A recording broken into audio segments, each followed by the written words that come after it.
Todd Young Online presents Young Tales. Tales for the young and the young at heart. Today's story, The Wolf and the Seven Little Kids by the Brothers Grimm. There was once on a time an old goat who had 7 little kids and loved them with all the love of a mother for her children.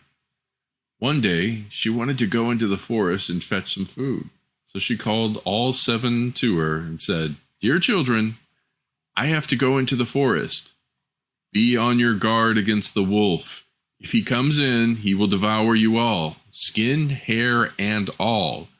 The wretch often disguises himself, but you will know him at once by his rough voice and his black feet." The kids said, "Dear mother, we will take good care of ourselves. You may go away without any anxiety." Then the old one bleated and went on her way with an easy mind. It was not long before someone knocked at the house door and cried, "Open the door, dear children. Your mother is here and has brought something back with her for each of you." But the little kids knew that it was the wolf by his rough voice. "We will not open the door," cried they. "You are not our mother. She has a soft, pleasant voice, but your voice is rough. You are the wolf." Then the wolf went away to a shopkeeper and bought a great lump of chalk, ate this, and made his voice soft with it. Then he came back, knocked at the door of the house, and cried, "Open the door, dear children. Your mother is here and has brought something back with her for each of you." But the wolf had laid his black paws against the window, and the children saw them and cried, "We will not open the door. Our mother has not black feet like you. You are the wolf." Then the wolf ran to a baker and said, "I have hurt my feet. Rub some dough over them for me." And when the baker had rubbed his feet over, he ran to the miller and said, "Strew some white meal over my feet for me." The miller thought to himself, "The wolf wants to deceive someone," and refused. But the wolf said, "If you will not do it, I will devour you." Then the miller was afraid and made his paws white for him.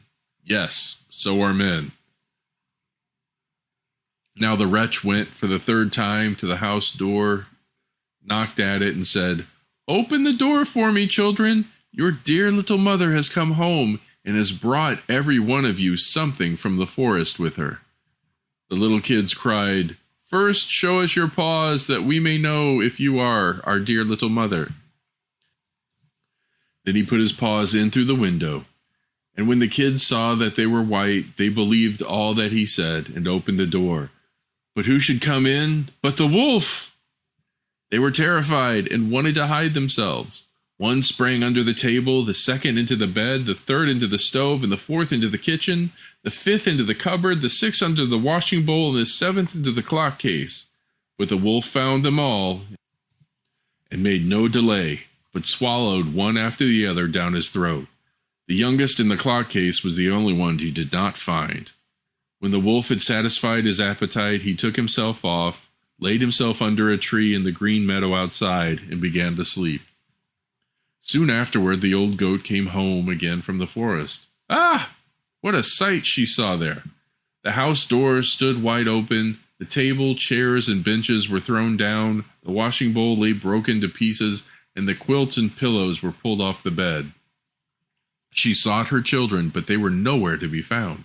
She called them one after another by name, but no one answered. At last, when she called the youngest, a soft voice cried, "Dear mother, I am in the clock case."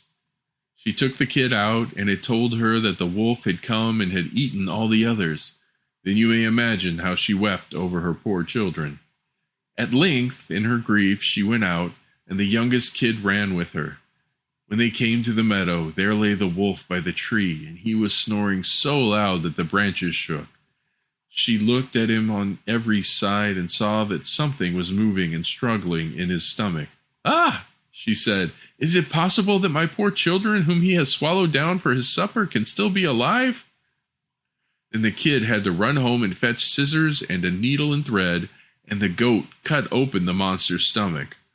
Hardly had she made one cut than a little kid thrust its head out, and when she had cut farther, all 6 sprang out, one after another, and were all still alive, and had suffered no hurt whatever, for in his greediness the monster had swallowed them whole.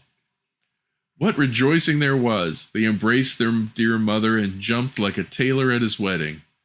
The mother, however, said, "Now go and look for some big stones. We will fill the wicked beast's stomach with them while he is sleeping." Then the 7 kids dragged the stones thither with all speed, and put as many of them into his stomach as they could get in, and his mother sewed him up again in the greatest haste, so that he was not aware of anything and never once stirred. When the wolf had had his sleep out, he got on his legs, and as the stones in his stomach made him very thirsty, he wanted to go to a well to drink. But when he began to walk and move about, the stones in his stomach knocked against each other and rattled. Then he cried, "What rumbles and tumbles against my poor bones? I thought 'twas 6 kids, but it's only big stones." And when he got to the well and stooped over the water and was just about to drink, the heavy stones made him fall in. There was no help for it, but he had to drown miserably. When the 7 kids saw that, they came running to the spot and cried aloud, "The wolf is dead! The wolf is dead!" and danced for joy round about the well with their mother. The end. Young Tales is produced and narrated by Todd Young from Todd Young Online. If you enjoyed this, please like and subscribe and join us next time for another story. Thank you for your support.